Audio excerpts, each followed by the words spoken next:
बड़ी खबर, सांसद राहुल गांधी ने एक बार फिर अदानी समूह पर बड़ा हमला किया है।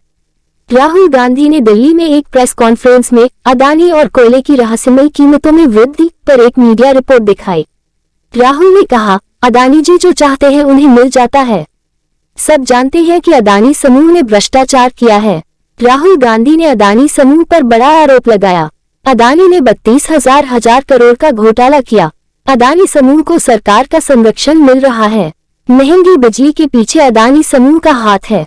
सवाल उठने पर भी जांच नहीं की जा रही है। ऐसी क्या बात है कि जांच नहीं हो रही है?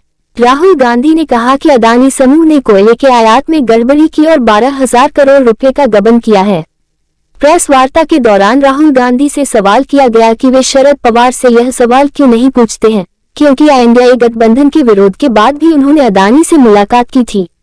इस सवाल का जवाब देते हुए राहुल गांधी ने कहा कि उन्होंने अब तक शरद पवार से कोई सवाल नहीं किया है, क्योंकि शरद पवार प्रधानमंत्री नहीं हैं।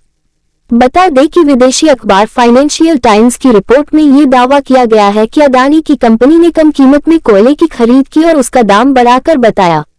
राहुल गांधी ने आगे कहा, शरद पवार अदानी को नहीं बचा रहे हैं, उन्हें पीएम मोदी बचा रहे हैं।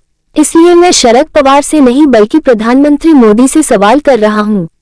अगर शरद पवार प्रधानमंत्री बन जाएंगे और अदानी को बचाने की कोशिश करेंगे तो मैं उनसे भी ये सवाल करूंगा। उन्होंने कहा कि प्रधानमंत्री की विश्वसनीयता पर सवाल उठ रहे हैं। त्योहारी सीजन में केंद्रीय कर्मचारियों को महंगाई भत्ता यानी डीए का इंतजार है। इससे पहले केंद्र सरकार ने वर्ष 2022-23 के लिए अपने एक खास वर्ग के कर्मचारियों और गैर राजपत्रित नॉन गैजेटेड कर्मचारियों को नॉन प्रोडक्टिविटी लिंक बोनस देने का ऐलान किया है। इस बोनस का भुगतान ग्रुप सी में केंद्र सरकार के कर्मचारियों और ग्रुप बी में सभी नॉन गैजेटेड कर्मचारियों को किया जाएगा, जो किसी भी उत्पादकता से जुड़ी बोनस योजना में शामिल नहीं है। इसका भुगतान केंद्रीय अर्धसैनिक बलों और सशस्त्र बलों के पात्र कर्मचारियों को भी किया जाएगा। इसके भुगतान के लिए गणना की सीमा 7,000 रुपये तय की गई है। कुछ शर्तें भी हैं। व्यय विभाग की ओर से जारी बयान के मुताबिक 31 मार्च 2023 तक कार्यरत कर्मचारियों को ही इसका लाभ मिलेगा।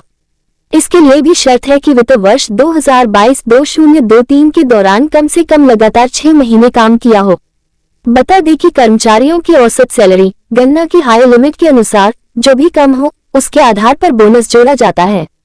कैसे होगा कैलकुलेशन? मान लीजिए कि आपकी सैलरी 18,000 रुपये है तो आपको 30 दिनों का मासिक बोनस लगभग 17,763 रुपये हो सकता है। सरकार की ओर से दिए गए कैलकुलेशन के हिसाब से 7,000 तारांकन 3030.4 इक्वल 17,763.15 रुपये होता है। बता दें कि केंद्रीय कर्मचारियों को साल की दूसरी छमाही के डीए का इंतजार है। ऐसा माना जा रहा है कि जुलाई से दिसंबर तक की छमाही के लिए सरकार डीए में 4% तक की बढ़ोतरी कर सकती है। हालांकि अभी आधिकारिक ऐलान का इंतजार है।